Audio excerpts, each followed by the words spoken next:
Hello, क्या हाल है आपके? वही ना।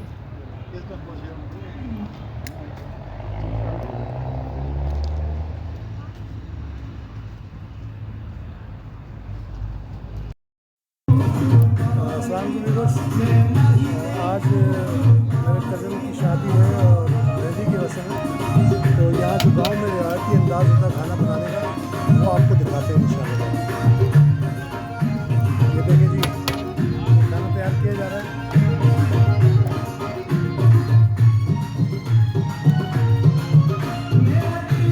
ये देख रहे हैं आप माशाल्लाह।